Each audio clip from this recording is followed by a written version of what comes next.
Dipersulit bertemu anak yang kini berusia 8 tahun, Nasar merasa tertekan, tiap hari selalu nangis.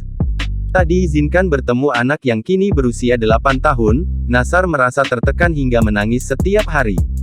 Tangis Nasar pecah di depan sahabatnya, Ruben Onsu ketika menceritakan tekanan yang dirasakannya setelah hidup sendiri. Pedangdut yang dijuluki King Nasaar itu menangis mengingat sang putra hasil pernikahannya dengan Musdalifah yang kini sudah tumbuh besar. Ia merasa tertekan hingga menangis setiap hari lantaran tidak bisa bertemu putra semata wayangnya itu. Nasar menyebut kini ia menjadi mudah menangis dan emosional. Ia baru mengetahui jika pedangdut yang selalu nampak ceria itu menyimpan beban begitu berat.